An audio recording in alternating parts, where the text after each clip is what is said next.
50 வயதை கடந்து 60 நோக்கி சென்று கொண்டிருக்கும் ஒருவரிடம் உங்களிடம் என்ன மாற்றங்களை உணர்கிறீர்கள் என்று கேட்கிறார் ஒருவர்.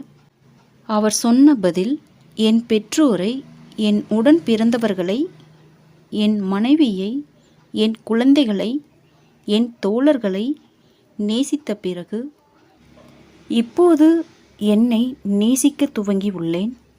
நான் உலக வரைபடம் அல்ல என்று உணர்ந்து கொண்டுள்ளேன். இந்த உலகத்தை என் தோள்களில் சுமப்பதில்லை.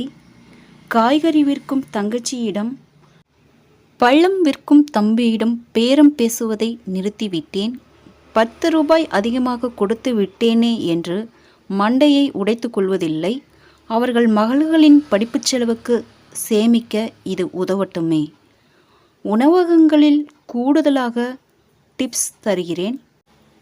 அன்றாட வாழ்க்கையை நடத்த என்னை விட அதிகமாக போராடும் சர்வர் முகம் மலரலாம்.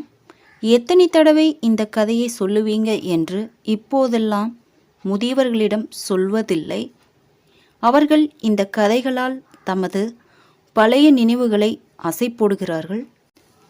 கடந்த காலத்திலிருந்து விடுபடுகிறார்கள்.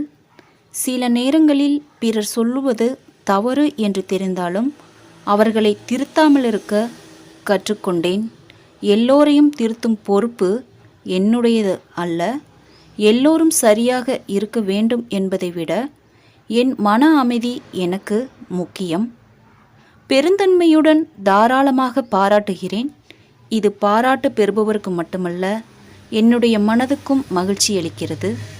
சின்ன ஆலோசனை, ஒருவர் உங்களை பாராட்டும் போது ஒருபோதும் மறக்காதீர்கள். நன்றி சொல்லி முழுமையாக ஏற்றுக்கொள்ளுங்கள்.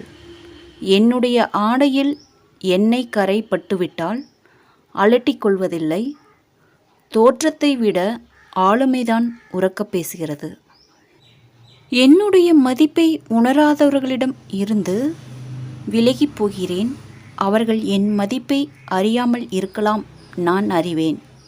யாராவது பந்தயத்தில் என்னை முந்த வேண்டும் என்று எண்ணிக்கொண்டு மோசமாக செயல்பட்டாலும் நான் நிதானமாகவே இருக்கிறேன்.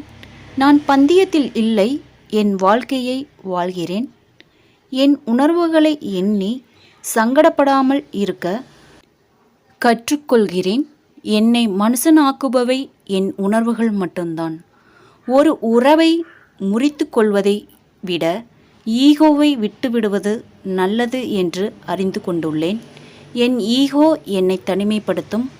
உறவுகளால் நான் தனிமைப்படுத்தப்பட்டு போக மாட்டேன். ஒவ்வொரு நாளையும் இறுதி நாளைப் போல வாழ கற்றுக்கொண்டுள்ளேன். இது கடைசி நாளாகவும் இருக்கலாம். என்னை மகிழ்ச்சியாக வைத்திருப்பவற்றை செய்து கொண்டிருக்கிறேன். என்னுடைய சந்தோஷத்திற்கு நான் தான் பொறுப்பு.